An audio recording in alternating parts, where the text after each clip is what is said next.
شارع خضري التوني مع تقاطع الطيران دوت العمارة اللي هي كانت على الناصية. أنا كنت في عربية إسعاف ساعتها بحاول أشيل الجرحى والمصابين بوديهم المستشفى التأمين الصحي. في الوقت ده جات لنا إن هو في جوه في المبنى دوت في العقار اللي هو اللي على الناصية ده، في واحد مقتول جوه عربية. دخلنا شفنا العربية دي، كانت عربية يعني من بره سليمة بس مضروبة رصاصة معدية يعني جاية من الإزاز داخلة فيها، بس شكل العربية من بره سليم. المهم كان جواها كان فيها الشخص ده كان فيه مضروب رصاصة من هنا كده، وكان الجمجمة بتاعته تقريبا متفجرة، انفجار في الجمجمة. المهم طبعا كان ميت مثلا ممكن من 10 دقايق قبلها.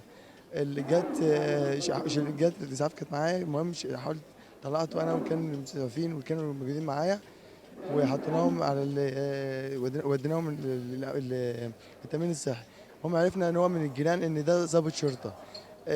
طبعا هو كان ميت من 10 دقايق، فاحنا ما فيش حاجه نسعفه فيها، فشفنا البيانات بتاعته فكان هو ضابط من اسكندريه العجمي. ومهم جينا نكلم حد من اهله، كان لقينا اتصال جه على الموبايل بتاعه. المهم عرفنا بنفسنا وقلنا له اللي حصل، فقال ان هو اللي هو فلان مش فاكر اسمه والله بصراحه.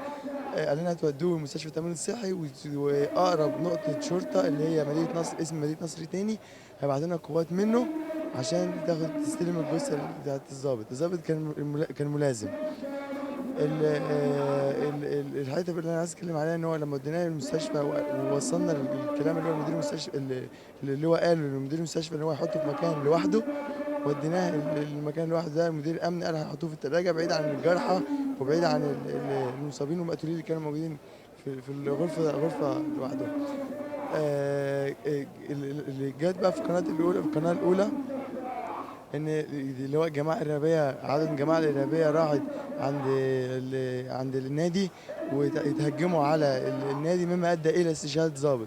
الضابط ده انا اللي هو الشخص ده اللي انا لقيته ده، وده اللي مطلعه.